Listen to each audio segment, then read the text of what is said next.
Hello everyone, आज हम बात करेंगे यूनिवर्सल लॉ ऑफ ग्रेविटेशन के बारे में। ठीक है, universal law of gravitation sir Isaac Newton साहब ने हमको इसके बारे में बताया था और उसका स्टेटमेंट मैंने आपको बोर्ड पर लिख दिया है। एक बार मैं उसको रिवाइज कर दूं। Every object in the universe attract every other object with a definite force which is directly proportional to product of their masses and inversely proportional to square of the distance between them. Okay, अब इसका मतलब क्या हो रहा है? Universal law of gravitation हमको ये बताता है कि यूनिवर्स के हर दो ऑब्जेक्ट के बीच में क्या है? अट्रैक्शन है। ठीक है, यूनिवर्स के किसी भी दो ऑब्जेक्ट को आप कंसीडर कर लीजिए तो उनके बीच में क्या होता है? अट्रैक्शन होता है। तो ये अट्रैक्शन किस चीज पर डिपेंड करता है वो हमको यूनिवर्सल लॉ ऑफ ग्रेविटेशन बताता है। ठीक है ना, तो यूनिवर्स के हर दो ऑब्जेक्ट के बीच में जो फोर्स ऑफ अट्रैक्शन है बेटा, वो दो चीजों पर डिपेंड करता है। वो दो चीजें है कि उन दो ऑब्जेक्ट का मास कितना है, उन दो ऑब्जेक्ट का मास कितना है। ओके, और दूसरी बात किस पे डिपेंड करता है कि उन दो ऑब्जेक्ट के बीच में डिस्टेंस कितना है, उनके बीच की दूरी कितनी है। ओके, अब अगर इस स्टेटमेंट को हम मैथमेटिकल फॉर्म से लिखना चाहे या इसको और ब्रीफ डिस्क्रिप्शन में लिखना चाहे तो हम कैसे समझ सकते हैं इसको? यहाँ पर हम समझेंगे, आप इमेजिन कीजिए कि आपके पास दो सर्कुलर ऑब्जेक्ट है। ओके, ये दो ऑब्जेक्ट है, पहले ऑब्जेक्ट का नाम है ए और दूसरा ऑब्जेक्ट का नाम क्या है? बी। इन दोनों के बीच का डिस्टेंस कितना है? सेंटर के बीच का डिस्टेंस मान लीजिए कैपिटल आर या कैपिटल डी भी बोल सकते हैं आप उसको, कैपिटल आर मान लीजिए। ठीक है, दो ऑब्जेक्ट के बीच का डिस्टेंस कितना है? Capital R. कैपिटल आर से आपकी बुक में स्मॉल आर गया है तो मैं स्मॉल आर बोलता हूं उसको। ठीक है, इन दोनों के बीच का और सेंटर के बीच की दूरी कितनी है? Small are. ओके, अब किसी का जैसे क्वेश्चन और इनका मास कंसीडर कर लीजिए। पहले ऑब्जेक्ट का मास कितना है? m1 और दूसरे ऑब्जेक्ट का मास कितना है? m2। m1 है m2। बॉडी ए का मास कितना है? m1 और बॉडी बी का मास कितना है? m2। अब इन दोनों के बीच में हमसे क्वेश्चन क्या है कि इन दोनों के बीच में बताइए फोर्स ऑफ अट्रैक्शन कितना होगा। तो according to Newton's law of gravitation force of attraction is directly proportional to, directly proportional का सिंबल होता है बेटा। ठीक है, डायरेक्टली प्रोपोर्शनलिटी का सिंबल हो गया। इस डायरेक्टली प्रोपोर्शनल टू किसके डायरेक्टली प्रोपोर्शनल है? Product of their masses. Product मतलब क्या होता है? What is the product? Multiply करना उनको। तो ये दोनों मासेस का हम क्या करेंगे? Multiplication, directly proportional to product of their masses, m1 multiplied by m2। Okay, and inversely proportional to, बेटा 9th क्लास में हमने देखा था इनवर्सली प्रोपोर्शनल का मतलब क्या होता है? अपॉन में।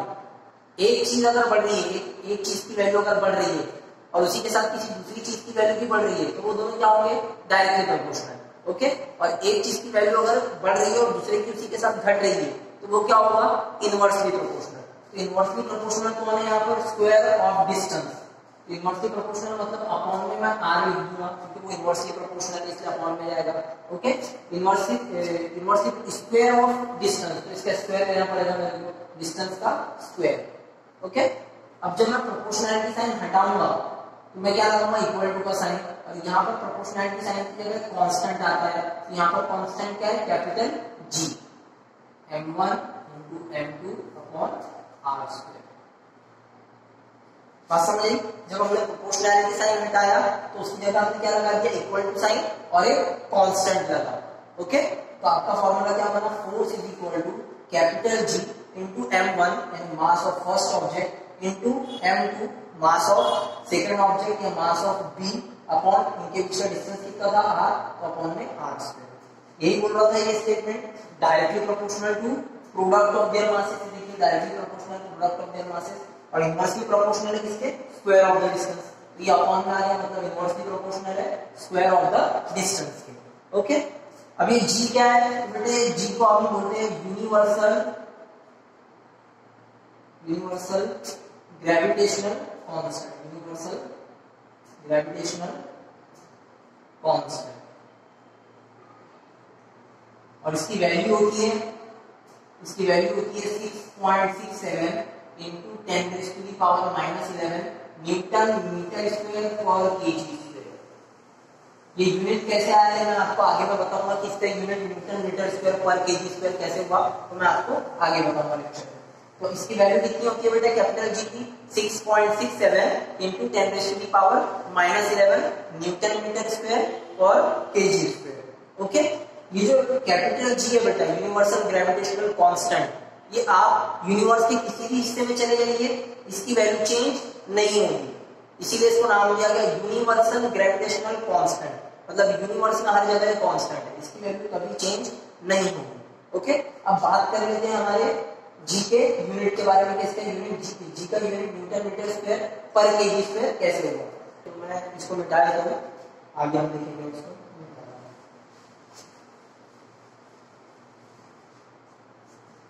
देखिए इस फॉर्मूले की तरफ ध्यान दीजिए आप। अगर मुझे यहाँ से जी की वैल्यू निकालनी है, जी मुझे फाइंड आउट करना है, जी के लिए फॉर्मूला मुझे जनरेट करना है, तो मैं क्या करूंगा, बाकी जितनी जो बची हुई टर्म है उसको लेफ्ट हैंड साइड में शिफ्ट कर दूंगा। तो सबसे पहले जो अपॉन वाला आर स्क्वायर है वो जब एफ की तरफ शिफ्ट करूंगा तो वो क्या हो जाएगा, मल्टीप्लाई में जाएगा। तो क्या हो जाएगा, F into R square is equal to क्या बचेगा हमें, जी इंटू m1 इंटू m2।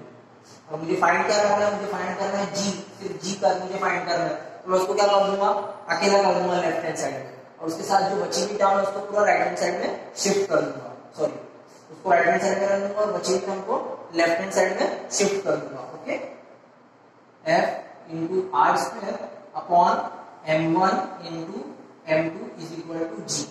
ये बन गया आपके जी के लिए फॉर्मूला। ठीक है, F into R square upon m1 into m2। अब हम बात करते हैं इनकी यूनिट की। तो बेटा फोर्स आपको पता है, फोर्स की यूनिट क्या होती है, यूनिट ऑफ फोर्स न्यूटन। क्या है फोर्स की यूनिट, न्यूटन। ये क्या है, आर क्या है, आर है इनके बीच का डिस्टेंस। आर क्या है, दो बॉडी के बीच का डिस्टेंस। तो आर की यूनिट क्या होती है बेटा, आर की यूनिट होती है मीटर स्क्वायर। ये मीटर है, तो यहाँ पे डिस्टेंस का स्क्वायर, तो इसकी यूनिट क्या होगी, मीटर स्क्वायर। और मास की यूनिट क्या होती है, मास की यूनिट होती है, इसकी m1 की यूनिट होगी केजी और m2 की यूनिट क्या होगी, केजी। तो न्यूटन के लिए n मीटर स्क्वायर अपॉन में केजी इंटू केजी क्या हो जाएगा, केजी स्क्वायर। बात समझ आई? Okay, thank you.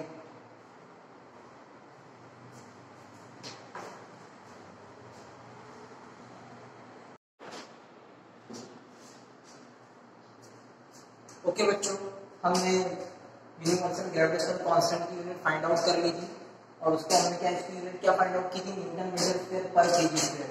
तो इनके बीच में जो आपको सब्सट्रैक्शन के साइन जैसा दिख रहा है, ये एक्चुअल में सब्सट्रैक्शन का साइन नहीं है, आप इसको देख के कंफ्यूज नहीं होइएगा। ठीक है, ये एक्चुअल में इनके बीच में ये रिप्रेजेंट कर रहा है कि इनके न्यूटन और मीटर स्क्वायर के बीच में क्या है, मल्टीप्लिकेशन है। देखिए फोर्स की यूनिट क्या थी, न्यूटन, और डिस्टेंस की यूनिट क्या थी, मीटर, और यहाँ पर स्क्वायर था तो इसी मीटर का स्क्वायर हो गया। तो ये सब्सट्रैक्शन का साइन नहीं है, ये मल्टीप्लिकेशन को रिप्रेजेंट करता है। अगर आप ये नहीं ऐसा नहीं बताना चाहते तो आप इनके बीच में डॉट भी बता सकते हो। ठीक है, दोनों तरीके से आप उन्हें बता सकते हो। अब हम आगे बढ़ेंगे, आगे हम बात करेंगे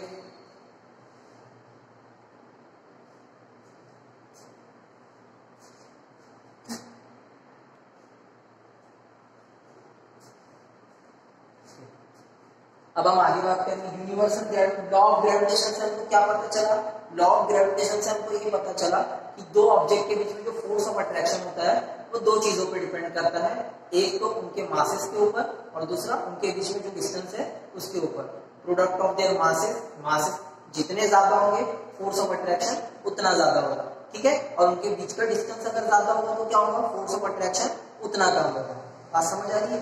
ठीक है, मासेस जितने ज्यादा मास होगा उन दो ऑब्जेक्ट का फोर्स ऑफ अट्रैक्शन उतना ज्यादा होगा, और डिस्टेंस जितना ज्यादा होगा फोर्स ऑफ अट्रैक्शन उतना कम होगा। अगर आप डिस्टेंस कम कर दो तो फोर्स ऑफ अट्रैक्शन ज्यादा होता जाएगा। ओके, आज के लेक्चर में हम बात करेंगे एक्सेलरेशन ड्यू टू ग्रेविटी की। ठीक है, और इसको रिप्रेजेंट किया जाता है बेटा लेटर स्मॉल जी से। अब ये एक्सेलरेशन क्या होता है, हमने एक्सेलरेशन तो पढ़ चुके हैं 9th क्लास में, बट ये एक्सेलरेशन ड्यू टू ग्रेविटी क्या होता है। तो बेटा ये वो एक्सेलरेशन जो अर्थ की ग्रेविटेशनल फील्ड की वजह से प्रोड्यूस हुआ है, उस एक्सेलरेशन को हम क्या बोलेंगे, एक्सेलरेशन ड्यू टू ग्रेविटी। इसे समझने के लिए हम इस पेन का एग्जांपल देख सकते हैं। देखिए मेरे हाथ में एक पेन है, इस पेन को अगर मैं एक हाइट पर, एक पर्टिकुलर हाइट पर ले जाके छोड़ूं तो ये क्या होगा, अर्थ की डाउनवर्ड डायरेक्शन में जाएगा towards the centre of the अर्थ। ठीक है, लेकिन जब ये डाउनवर्ड डायरेक्शन में जाएगा तो इसके अंदर क्या होगा, एक्सेलरेशन होगा। ठीक है, तो इसके अंदर ये एक्सेलरेशन कहां से आया, इसके अंदर ये एक्सेलरेशन प्रोड्यूस हुआ अर्थ की ग्रेविटेशनल फोर्स के वजह से। ठीक है, इसीलिए इस एक्सेलरेशन को नाम दिया गया एक्सेलरेशन ड्यू टू ग्रेविटी, ठीक है। इसके अलावा हमने देखा था कल न्यूटन्स लॉ ऑफ ग्रेविटेशन में कि यूनिवर्स के हर दो ऑब्जेक्ट में क्या होता है, फोर्स ऑफ अट्रैक्शन होता है, और ये फोर्स ऑफ अट्रैक्शन किन पर डिपेंड करता है, दो कंपोनेंट्स पर या दो चीजों पर डिपेंड करता है। एक है मास ऑफ द ऑब्जेक्ट और दूसरा क्या है, distance between the two objects. Mass के डायरेक्टली प्रोपोर्शनल होता है और डिस्टेंस के इनवर्सली प्रोपोर्शनल होता है। ओके, आज हम बात करने वाले हैं एक्सेलरेशन ड्यू टू ग्रेविटी के बारे में। मैंने यहाँ पर इसकी डेफिनेशन लिख दी है, एक बार मैं डेफिनेशन रिपीट कर लेता हूँ। The acceleration produced in a body due to the gravitational force of the earth is called acceleration due to gravity. मतलब कि अर्थ की ग्रेविटेशनल फोर्स की वजह से किसी ऑब्जेक्ट में जो ऊपर से नीचे की तरफ आ रहा था उसके अंदर जो एक्सेलरेशन प्रोड्यूस हुआ उसको हम क्या बोलेंगे, एक्सेलरेशन ड्यू टू ग्रेविटी। बेटा एक्सेलरेशन ड्यू टू ग्रेविटी, जो आपकी एक्सेलरेशन ड्यू टू ग्रेविटी है, ये कैसी क्वांटिटी है, ये एक वेक्टर क्वांटिटी है। आपने 9th क्लास में स्केलर क्वांटिटीज के बारे में पढ़ा कि क्वांटिटीज दो टाइप की होती है, scalar quantity and vector quantity. Scalar quantity हम किसको बोलते हैं, स्केलर क्वांटिटी मतलब वो क्वांटिटी जिसको सिर्फ मैग्नीट्यूड की जरूरत है रिप्रेजेंट करने के लिए, उसको डायरेक्शन की जरूरत नहीं है।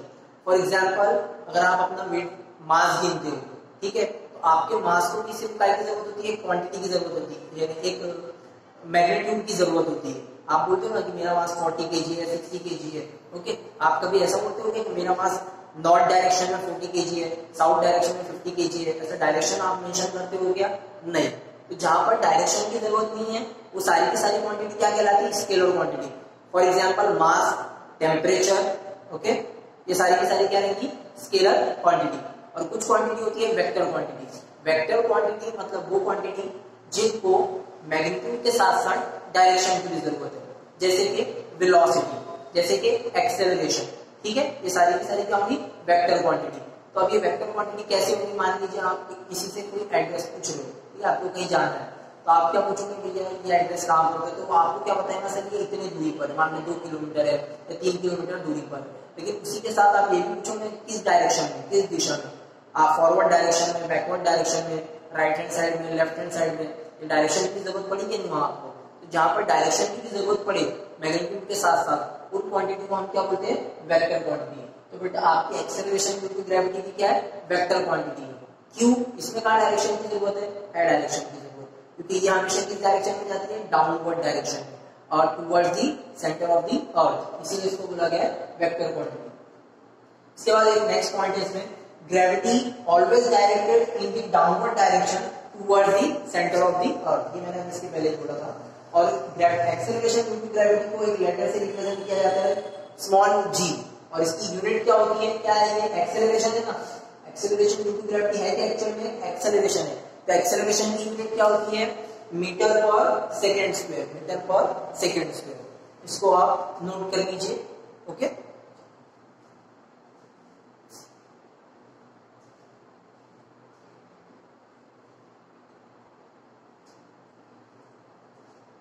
आई होप आप लोगों ने नोट कर लिया होगा, नोट ना हुआ हो तो आप वीडियो को पॉज करके नोट कर लीजिएगा, ओके। अब हम आगे बढ़ेंगे नेक्स्ट टॉपिक।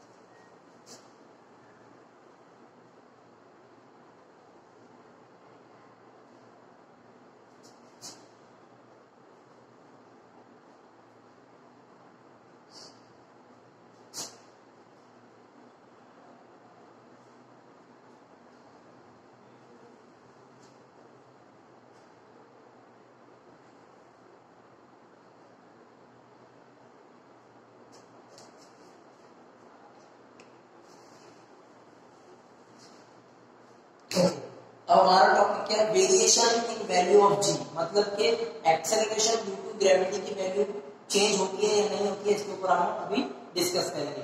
बेटा इसके पहले हमने यूनिवर्सल ग्रेविटेशनल कांस्टेंट यानी कि कैपिटल जी के बारे में देखा था। तो हमने क्या देखा था उसमें, यूनिवर्सल ग्रेविटेशनल कांस्टेंट की वैल्यू, आप यूनिवर्स के किसी भी हिस्से में चले जाओ तो उसकी वैल्यू चेंज नहीं होती, इसीलिए उसको नाम दिया गया था यूनिवर्सल ग्रेविटेशनल कांस्टेंट। और उसकी वैल्यू क्या थी, कैपिटल जी की वैल्यू क्या थी, 6.67, 6.67 into 10⁻⁻11, और यूनिट क्या थी इसकी, न्यूटन मीटर स्क्वायर और केजी स्क्वायर। और इस वैल्यू को बताया किसने था हमको, इसकी इतनी वैल्यू है करके, तो इसको बताया था मुझे कैवेंडिश, ये साइंटिस्ट का नाम है हेनरी कैवेंडिश ने हमको बताया था कि यूनिवर्सल ग्रेविटेशनल कांस्टेंट की वैल्यू कितनी है 6.67 into 10⁻⁻11 न्यूटन मीटर स्क्वायर और केजी स्क्वायर। ओके, पर जैसे कि हमने देखा कि यूनिवर्सल ग्रेविटेशनल कांस्टेंट की वैल्यू कभी भी चेंज नहीं होती, आप यूनिवर्स के किसी भी हिस्से में चले जाओ, लेकिन क्या स्मॉल जी यानी कि आपकी एक्सेलरेशन ड्यू टू ग्रेविटी की वैल्यू चेंज होती है? तो इस बेटा इसका जवाब है एक्सेलरेशन ड्यू टू ग्रेविटी की वैल्यू चेंज होती है, ये कांस्टेंट नहीं होती। जैसे जैसे आपका प्लेस चेंज होगा, जैसे जैसे आप प्लेस चेंज करोगे जी की वैल्यू चेंज होती जाएगी। ओके, हम देखेंगे उसके रीजन क्या है, उसकी वजह क्या है। पहले हम इसके लिए एक फॉर्मूला डिराइव कर लेते हैं, एक्सेलरेशन ड्यू टू ग्रेविटी के लिए फॉर्मूला डिराइव कर लेते हैं। बेटा अकॉर्डिंग टू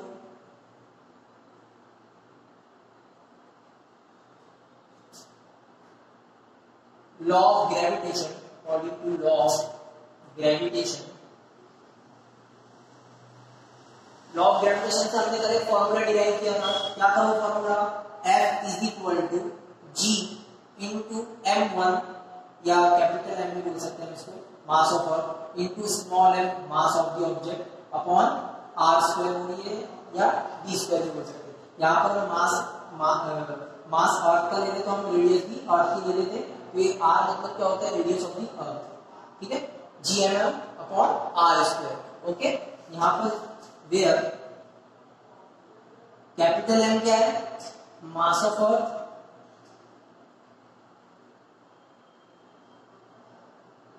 स्मॉल m क्या है? मास ऑफ ऑब्जेक्ट, कोई भी दूसरा ऑब्जेक्ट आप कंसीडर कर सकते हो, कोई भी ऑब्जेक्ट, ठीक है, एंड कैपिटल R क्या है? Radius of earth. ओके, अब हम देखते हैं फोर्स, ये हमारा फॉर्मूला बन गया F is equal to Gm upon R square. But इसके पहले 9th क्लास तक आपने फॉर्मूला पढ़ा है फोर्स के लिए, force is equal to mass into acceleration, और ये फॉर्मूला हमको किसने बताया था? ये फॉर्मूला भी हमको न्यूटन साहब ने दिया है। न्यूटन के 3 इक्वेशन ऑफ मोशन हमने पढ़ी है, ठीक है। तो सेकंड इक्वेशन ऑफ मोशन क्या बोलता है? Force is equal to mass into acceleration according to Newton's second law of motion, force is equal to क्या होगा? Mass into acceleration, mass into acceleration. हाँ, अब यहाँ थोड़ी सोचने वाली बात हो गया, यहाँ पर अब तक हमने 9th क्लास में m इंटू a यानी लीनियर एक्सेलरेशन की बात होती है। एक्सेलरेशन दो टाइप का हो सकता है, देखिए यहाँ पे एक ऑब्जेक्ट रखा हुआ है किसी प्लेस के ऊपर और आप इसको हॉरिजॉन्टल डायरेक्शन में पुश कर रहे हो, तो ये कौन सा एक्सेलरेशन होगा बेटा? इसके अंदर कौन सा एक्सेलरेशन आया? हॉरिजॉन्टल एक्सेलरेशन, ये हॉरिजॉन्टल डायरेक्शन में मूव कर रहा है। और एक एक्सेलरेशन होता है, मान लो आप किसी एक छत पर आप खड़े हो, ये एक है कॉलम या पिलर बोलिए, इसके ऊपर एक बॉल है, ठीक है, तो ये जब पिलर यहाँ से, ये बॉल जब यहाँ से गिरेगा तो ये कौन सा एक्सेलरेशन परफॉर्म, कौन सा मोशन करेगा? वर्टिकल डाउनवर्ड डायरेक्शन में जाएगा, ठीक है। तो ऐसे मोशन के लिए हम क्या इस्तेमाल करते हैं? Linear acceleration, okay. और ऐसे मोशन के लिए हम क्या इस्तेमाल करते हैं? जी, ठीक है, एक्सेलरेशन ड्यू टू ग्रेविटी। तो एक्सेलरेशन ड्यू टू ग्रेविटी जब कोई चीज ऊंचाई से नीचे गिरेगी तभी आती है, ठीक है। हॉरिजॉन्टल डायरेक्शन में अगर मोशन हो रहा है तो वहां पर हम क्या कंसीडर करेंगे? ए, अंडरस्टैंड? तो यहाँ पर अभी क्या हो रहा है? दो ऑब्जेक्ट जो है वो ऊपर नीचे इवॉल्व कर रहे हैं, यहाँ पर मैं लूंगा m into G, mass into gravity, force is equal to mass into gravity. अब ये हो गई आपकी इक्वेशन नंबर 1 और ये हो गई इक्वेशन नंबर 2, ओके। अब इन दोनों को कंपेयर कर लेता हूँ, इन दोनों इक्वेशन को क्या करेंगे? कंपेयर करेंगे। तो हम देख रहे हैं कि इक्वेशन 1 और 2 दोनों का लेफ्ट हैंड साइड जो है वो सेम है, तो राइट हैंड साइड में क्या हो जाएंगे? इक्वेट हो जाएंगे, ठीक है ना।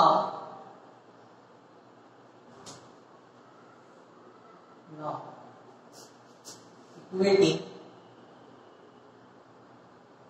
equation 1 and 2, okay, now equating equation 1 and 2, so क्या हो जाएगा? G into capital M into small m upon capital R square is equal to small m into G. तो बेटा ये स्मॉल एम कैंसिल, जी का आपको क्या मिला formula, capital G capital M upon R square, ये आपके लिए जी का formula, acceleration due to gravity के लिए फॉर्मूला। मतलब एक्सेलरेशन ड्यू टू ग्रेविटी किस पर डिपेंड करती है, एक तो मास ऑफ द अर्थ और दूसरा रेडियस ऑफ द अर्थ। अब आप बोलोगे सर कैपिटल जी पर भी तो डिपेंड करती है, बट कैपिटल जी बेटा कांस्टेंट है, उसकी वैल्यू चेंज नहीं होगी। ओके, तो जी किस पर डिपेंड कर रहा है, G depends on mass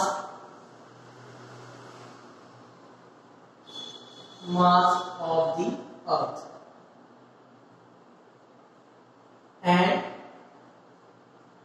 radius of the earth।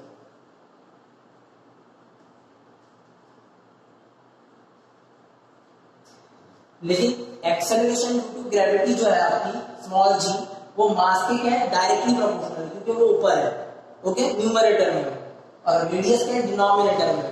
ठीक है, तो एक्सेलरेशन ड्यू टू ग्रेविटी मास के क्या है, डायरेक्टली प्रोपोर्शनल है, और अर्थ के रेडियस की क्या है, इनवर्सली प्रोपोर्शनल है।